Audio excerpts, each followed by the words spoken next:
তাহিরপুরে গৃহবধূকে কুপিয়ে স্বর্ণালংকার ছিনতাই।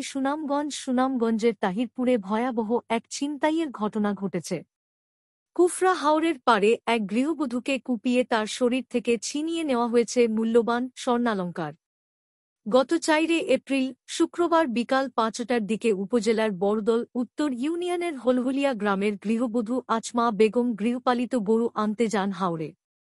কিন্তু হাওর থেকে ফেরার সময় তার উপর হামলা চালায় একই ইউনিয়নের নামেশ্বর।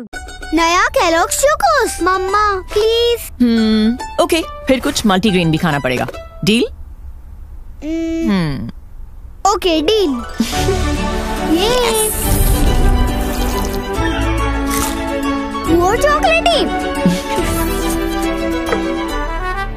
अब दे दो आपका मल्टीग्रेन। यही तो है multigrain. Chocos high protein, high fibre और बिना मैदे वाला नया केलॉग्स मल्टीग्रेन चोकोस। গ্রামের 4 জন দুর্বৃত্ত ছিনতাইকারীরা ধারালো দা দিয়ে আছমা বেগমকে এলোপাতাড়ি কুপিয়ে গুরুতর আহত করে। পরে তার পরনে থাকা প্রায় 2.5 লাখ টাকার স্বর্ণালংকার ছিনিয়ে নিয়ে পালিয়ে যায়। আমরা খবর পাইয়া ঘটনাস্থলে গিয়া দেখি অবস্থা খুবই খারাপ।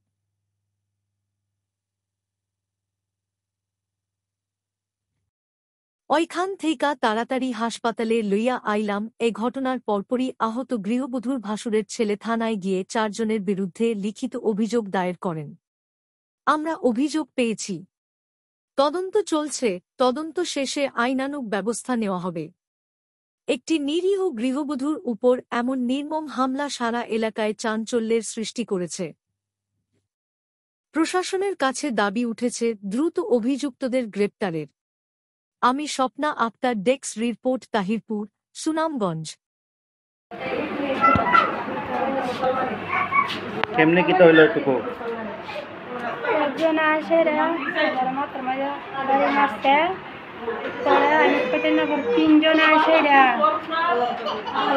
আমার বাড়ি 10 জন আসে 3 জন আসে সারা করা মামলা গেছে